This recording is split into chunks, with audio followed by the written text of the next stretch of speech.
हाँ तो जय श्री राम दोस्तों, आप सभी का स्वागत है विवेकानंद कंपटीशन सेंटर झुंझुनू में। तो दोस्तों आज हम चर्चा करने जा रहे हैं संविधान के वस्तुनिष्ठ प्रश्नों के बारे में। आइए दोस्तों समय जाया न करते हुए हम सीधे चलते हैं क्वेश्चनों के ऊपर।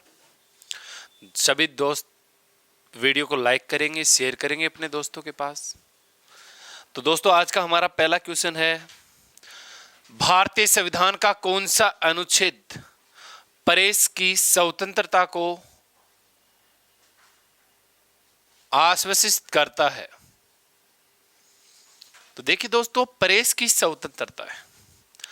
प्रेस की स्वतंत्रता का उल्लेख संविधान के किस अनुच्छेद में किया गया है?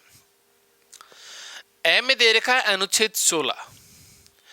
तो अनुच्छेद 16 हमसे क्या कहता है कि लोक नियोजन कार्यों में सभी को समान अवसर दिया जाना चाहिए। धर्म, जाति, लिंग, भाषा के आधार पर किसी को वंचित नहीं रखा जा सकता। तो इसमें अनुच्छेद 16 में प्रेस की स्वतंत्रता का उल्लेख नहीं है। ब में है अनुच्छेद 19। तो दोस्तों हमारा जो सही आंसर है वो क्या है? अनुच्छेद 19। अनुच्छेद 19 में हमें 6 स्वतंत्रताएं दी गई हैं। देखिए दोस्तों कौन कौन सी। एक तो वाक अभिव्यक्ति,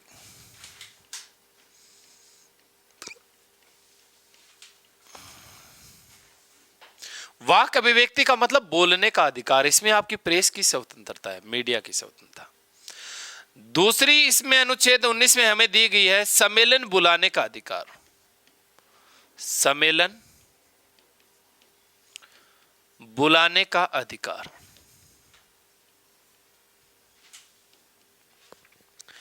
तीसरी दोस्तों इसमें हमें स्वतंत्रता दी गई है संघ बनाने का अधिकार। संघ बनाने की स्वतंत्रता। चौथी इसमें हमें स्वतंत्रता दी गई है व्यापार करने की स्वतंत्रता। आजीविका चलाने के लिए व्यापार करने की स्वतंत्रता। निवास करने की स्वतंत्रता। निवास करने की स्वतंत्रता ये भी किसमें है? अनुच्छेद 19 प्रदान करता आपको। इसमें 6 नंबर की आपको स्वतंत्रता दी गई है आबाद भ्रमण यानी घूमने की स्वतंत्रता। घूमने की स्वतंत्रता यानी आबाद भ्रमण। तो ये जो 6 स्वतंत्रताएं दी गई है कौन से अनुच्छेद में दी गई है? अनुच्छेद 19 में दी गई है। दोस्तों याद रखना, जब कभी भी राष्ट्रीय आपातकाल की घोषणा होता है तो सबसे पहले अनुच्छेद 19 निलंबित हो जाता है। जैसे ही राष्ट्रीय आपातकाल की घोषणा की जाती है राष्ट्रपति के द्वारा, तो अनुच्छेद 19 में दी गई 6 स्वतंत्रताएं आपकी क्या हो जाती है? निलंबित हो जाती हैं। लेकिन याद रखेंगे 44वां संविधान संशोधन किया था हमने 1978 में। उस दौरान एक बात और जोड़ी गई थी इसमें कि अगर राष्ट्रीय आपातकाल की घोषणा सशस्त्र विद्रोह शब्द के आधार पर हुई है तो अनुच्छेद 19 स्वतः निलंबित नहीं होगा, फिर इसे राष्ट्रपति के द्वारा घोषणा के द्वारा निलंबित किया जाता है। आइए दोस्तों देखते हैं अगला क्वेश्चन है हमारा, संविधान सभा के प्रमुख संवैधानिक सलाहकार कौन थे? तो संविधान सभा के संवैधानिक सलाहकार के रूप में किसे नियुक्त किया गया था? देखिए दोस्तों ये बात आती है 11 दिसंबर 1946 को संविधान सभा की दूसरी बैठक हुई थी। उस दिन संविधान सभा के संवैधानिक सलाहकार के रूप में किसे नियुक्त किया गया था? आइए दोस्तों इसमें देखते हैं हम। ए में डॉक्टर राजेंद्र प्रसाद, ये संविधान सभा के अध्यक्ष थे। ब में है जवाहरलाल नेहरू, तो जवाहरलाल नेहरू भी नहीं था। बी एन राव, तो संवैधानिक सलाहकार कौन थे दोस्तों? B N Rao. और बी एन राव को संवैधानिक सलाहकार कब बनाया गया था? 11 दिसंबर 1946 को बनाया गया था। आइए दोस्तों देखते हैं अगला क्वेश्चन है हमारे सामने, 6 वर्ष की आयु से 14 वर्ष की आयु के सभी बच्चों को शिक्षा का अधिकार दिया गया है। तो 6 से 14 वर्ष तक की आयु के बच्चों को निःशुल्क शिक्षा प्रदान की जाती है। यह आपका एक मौलिक अधिकार है। आइए दोस्तों इसमें हम देखते हैं राज्य की नीति निर्देशक सिद्धांतों में सम्मिलित है मूल अधिकार, यानी ये अपना क्या है? मौलिक अधिकार है। अब देखिए दोस्तों अगर बात की जाए मौलिक अधिकार की, तो 6 से 14 वर्ष तक के बच्चों को निःशुल्क शिक्षा कौन से अनुच्छेद में प्रदान करता है आपको? अनुच्छेद 21 क प्रदान करता है। अनुच्छेद 21 क में दिया गया 6 से 14 वर्ष तक के बच्चों को निःशुल्क शिक्षा दी जाएगी। 21 क में ये आपको प्रदान करता है ये स्वतंत्रता। 21 क कब जोड़ा गया था? तो दोस्तों ये जो आपका मूल अधिकार है 6 से 14, ये 86वां संविधान संशोधन, और 86वां संविधान संशोधन कब हुआ था? 2002 में जोड़ा गया था इसे। लेकिन मूल अधिकारों में कब से लागू हुआ था? तो दोस्तों मूल अधिकारों में से शिक्षा अधिनियम 2009 के तहत 1 अप्रैल 2010 से लागू किया गया था। कब लागू किया गया था? 1 अप्रैल 2010 से इसे मौलिक अधिकारों में लागू किया गया था। 86वां संविधान संशोधन 2002 में ये हमने 11वें मूल कर्तव्य के रूप में जोड़ा था। मूल अधिकारों में इसे लागू कब से किया गया है? शिक्षा अधिनियम 2009 के तहत 1 अप्रैल 2010 से इसे लागू किया गया। अगला क्वेश्चन है दोस्तों हमारा, भारतीय संविधान की प्रस्तावना में समाजवादी और धर्मनिरपेक्ष शब्द कब जोड़े गए थे? तो हमारे संविधान की प्रस्तावना में आज तक एक बार संशोधन हुआ है और उस दौरान 3 शब्द जोड़े गए थे, पंथ निरपेक्ष, समाजवादी और अखंडता। तो दोस्तों इसमें हम देख रहे हैं कि ऑप्शन ए में दे रखा प्रथम संविधान संशोधन 1951 नहीं, 7वां संविधान संशोधन 1956 नहीं, 42वां संविधान संशोधन अधिनियम 1976। तो ये दोनों शब्द संविधान की प्रस्तावना में कब जोड़े गए थे? 42वां संविधान संशोधन 1976 में जोड़े गए थे। आइए दोस्तों अगला क्वेश्चन देखते हैं। निम्नलिखित में से संविधान सभा का अस्थायी अध्यक्ष कौन था? संविधान सभा का पहले हमने अस्थायी अध्यक्ष बनाया था, फिर हमने स्थायी अध्यक्ष के रूप में डॉक्टर राजेंद्र प्रसाद को नियुक्त किया था 11 दिसंबर 1946 को। तो दोस्तों इसमें हम देख रहे हैं केटी शाह नहीं, गोविंद वल्लभ पंत नहीं, हृदयनाथ कुंजरू नहीं, डॉक्टर सचिदानंद सिन्हा। तो संविधान सभा के अस्थायी अध्यक्ष के रूप में किसे नियुक्त किया गया था? डॉक्टर सचिदानंद सिन्हा को नियुक्त किया गया था। कब नियुक्त किया गया था? 9 दिसंबर 1946 को। 9 दिसंबर 1946 को संविधान सभा की प्रथम बैठक हुई थी और इस प्रथम बैठक के दौरान डॉक्टर सच्चिदानंद सिन्हा को वरिष्ठता के आधार पर अस्थायी अध्यक्ष बनाया गया था। आइए दोस्तों अगला क्वेश्चन देखते हैं कि संविधान का कौन सा अनुच्छेद दोष सिद्ध के संबंध में अभियुक्तों को दोहरे दंड एवं स्व अधिशंसन से संरक्षण प्रदान करता है?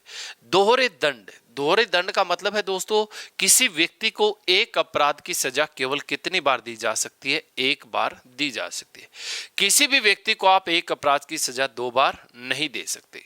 तो इससे संरक्षण देने वाला जो अनुच्छेद है वो देखेंगे दोस्तों। तो में अनुच्छेद 19 में तो हमें 6 स्वतंत्रताएं दी गई हैं। वाक अभिव्यक्ति, आबाद भ्रमण, सम्मेलन बुलाना, संघ बनाना, निवास करना और व्यापार करना। अनुच्छेद 22 आपसे कहता है गिरफ्तार किए गए व्यक्ति को 24 घंटे के अंदर न्यायालय में पेश करेंगे, जिसमें यात्रा व अवकाश का समय शामिल नहीं होगा। अनुच्छेद 21 हमसे कहता है प्राण व दैहिक स्वतंत्रता का अधिकार, जीवन जीने का अधिकार। अनुच्छेद 20 में किसको समाप्त किया गया? दोहरे दंड को समाप्त किया गया है, यानी किसी व्यक्ति को एक अपराध की सजा केवल कितनी बार दी जा सकती है? 1 बार दी जा सकती है। उसके बाद दोस्तों हम देखते हैं क्वेश्चन नंबर 7 पे, भारत का संविधान पर सर्वाधिक प्रभाव निम्नलिखित में से किसने डाला है? तो भारत का जो वर्तमान संविधान है इस पे सर्वाधिक प्रभाव किसका दिखाई देता है? तो आइए दोस्तों देखते हैं। 1935 का भारतीय शासन अधिनियम, संयुक्त राज्य अमेरिका का संविधान, यूनाइटेड किंगडम का संविधान, कनाडा का संविधान। तो दोस्तों हमारे संविधान पे सर्वाधिक जो प्रभाव रहता है वो किसका रहता है? भारत शासन अधिनियम 1935 का सर्वाधिक प्रभाव रहता है। आइए दोस्तों देखते हैं क्वेश्चन नंबर 8, भारतीय संविधान के अनुच्छेद 25 का संबंध है। तो अनुच्छेद 25 में क्या दिया गया है दोस्तों? देखते हैं। समानता का अधिकार, ये हमारा एक मौलिक अधिकार है। समानता के अधिकार का उल्लेख किया गया अनुच्छेद 14 से 18 तक। संपत्ति का अधिकार, संपत्ति के अधिकार का उल्लेख हुआ करता था अनुच्छेद 31 में। वर्तमान में कानूनी अधिकार है, मौलिक अधिकार है नहीं। धर्म की स्वतंत्रता से, तो दोस्तों अनुच्छेद 25 का जो संबंध है वो किससे है? धर्म की स्वतंत्रता से, यानी अंतःकरण की स्वतंत्रता। अंतःकरण की स्वतंत्रता। कोई भी व्यक्ति अपनी इच्छा अनुसार किसी भी धर्म को मान सकता है, अपना सकता है और शांतिपूर्वक ढंग से उसका प्रचार प्रसार कर सकता है। ये बात आपको कौन सा अनुच्छेद बताता है? अनुच्छेद 25 बताता है। आइए दोस्तों अगला क्वेश्चन देखते हैं। कोई भारतीय नागरिक कब अपनी नागरिकता खो देता है? यानी नागरिकता खोने का अधिकार कैसे खोई जाती है वो देखते हैं हम। नागरिकता से वंचित किए जाने पर, अगर आप उसे नागरिकता से वंचित कर देंगे, नागरिकता अधिकार छीन लेंगे, तो वो उसकी नागरिकता समाप्त हो जाएगी। नागरिकता के परित्याग से, अगर कोई व्यक्ति अपनी नागरिकता का परित्याग कर देता है तो भी वो नागरिकता खो देता है।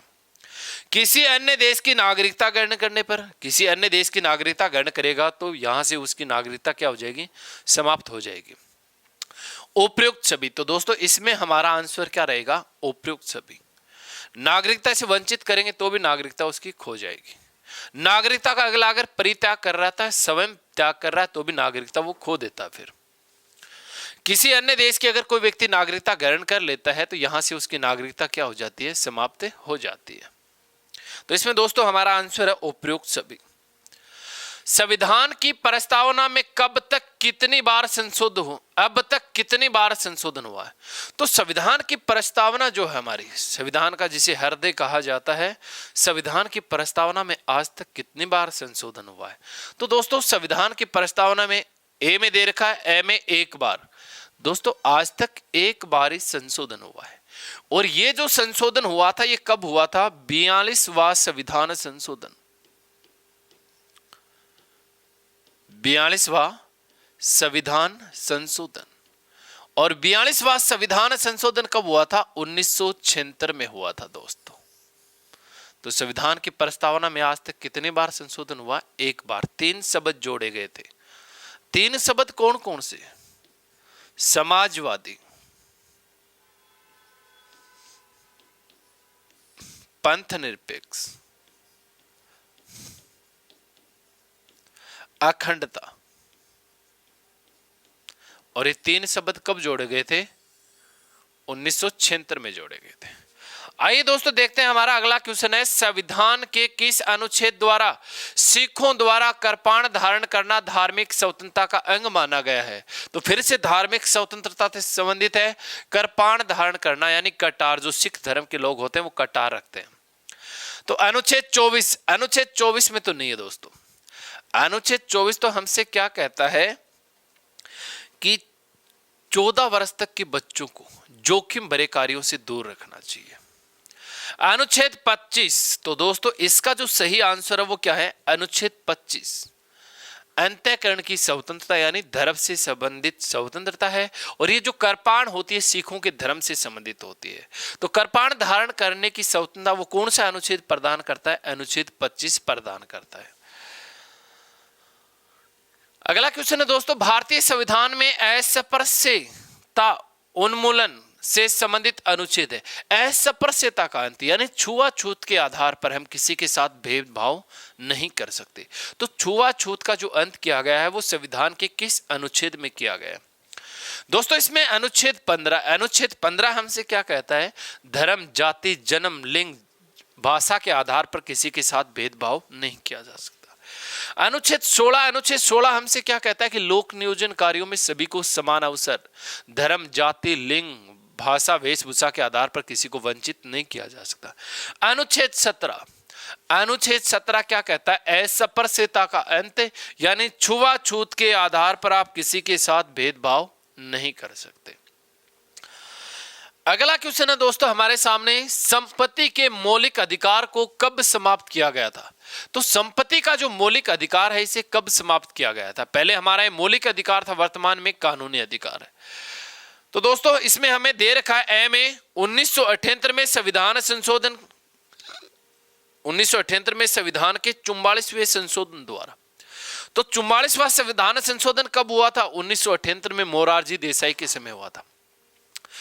पहले जो संपत्ति का मौलिक अधिकार था इसका उल्लेख मिलता था हमें अनुच्छेद 31 में, और अनुच्छेद 19F में 2 जगह पे उल्लेख था, लेकिन 44वें संविधान संशोधन के दौरान इसे मौलिक अधिकारों से हटा दिया और किस प्रकार का अधिकार बना दिया? कानूनी अधिकार। वर्तमान में ये किस प्रकार का अधिकार है? कानूनी अधिकार है। और वर्तमान आपको वर्णित कहां में मिलेगा? भाग 12 के अनुच्छेद 300 क में इसका उल्लेख है। तो वर्तमान में इसका उल्लेख कहां पे मिलेगा? अनुच्छेद 300 क में मिलेगा। अगला क्वेश्चन है दोस्तों हमारा, निम्नलिखित में से संघात्मक शासन की कौन सी विशेषता भारतीय संविधान में उल्लिखित नहीं है? दोहरी सरकार है, केंद्र व राज्यों के मध्य शक्तियों का वितरण कर रखा है, स्वतंत्र न्यायपालिका ये भी है। तो दोस्तों इसमें क्या बच गया? दोहरी नागरिकता। हमारे देश की जो नागरिकता वो इकहरी नागरिकता है, ब्रिटेन के संविधान से लेके हम सब भारत के लोग हैं, तो दोहरी नागरिकता नहीं है हमारे पास। आइए दोस्तों देखते हैं अगला क्वेश्चन, बंदी बनाए गए व्यक्ति के मौलिक अधिकारों की रक्षा किस अनुच्छेद में प्रदत्त है? यानी बंदी बनाए गए व्यक्ति के को जो संरक्षण देता है वो कौन से अनुच्छेद के तहत दिया गया है? तो दोस्तों ए में क्या है? अनुच्छेद 15, धर्म, जाति, जन्म, लिंग, भाषा के आधार पर किसी के साथ भेदभाव नहीं होना चाहिए। अनुच्छेद 17 हमसे क्या कहता है? अस्पृश्यता का अंत, यानी छुआछूत के आधार पर किसी के साथ हम भेदभाव नहीं करेंगे। अनुच्छेद 21 हमसे क्या कहता है? कि प्राण व दैहिक स्वतंत्रता का अधिकार, जीवन जीने का अधिकार है। अनुच्छेद 22 हमसे क्या कहता है? बंदी बनाए गए व्यक्ति को 24 घंटे के अंदर न्यायालय के समक्ष पेश किया जाएगा, उसे गिरफ्तारी का कारण बताया जाएगा, 24 घंटे के अंदर अवकाश व यात्रा का समय शामिल नहीं होगा, उसे मनपसंद वकील से परामर्श करवाया जाता है। तो ये सारे जो अधिकार देता है वो कौन सा अनुच्छेद प्रदान करता है? अनुच्छेद 22 इसे प्रदान करता है। गिरफ्तारी का कारण हम छुपा सकते हैं दोस्तों, अगर देश की अखंडता से जुड़ा हुआ मामला है तो गिरफ्तार करने वाले व्यक्ति को हम गिरफ्तारी का कारण छुपा सकते हैं।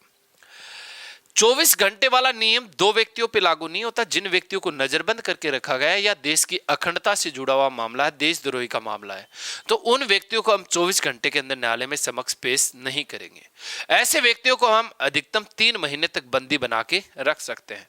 3 महीने के बाद अगर फिर से उसे बंदी बनाया जाना है तो इसकी हमको उच्च न्यायालय या सर्वोच्च न्यायालय से परमिशन लेनी पड़ेगी, क्योंकि अगर अखंडता से जुड़ा हुआ मामला है तो अखंडता से जुड़े हुए कानून बनाने का अधिकार उच्च न्यायालय को भी दिया गया है और सर्वोच्च न्यायालय को, यानी संसद व विधानमंडल दोनों को होता है। तो ये था दोस्तों हमारा लास्ट क्वेश्चन। दोस्तों वीडियो को ज्यादा से ज्यादा लाइक और शेयर करेंगे। जय हिंद, जय भारत दोस्तों।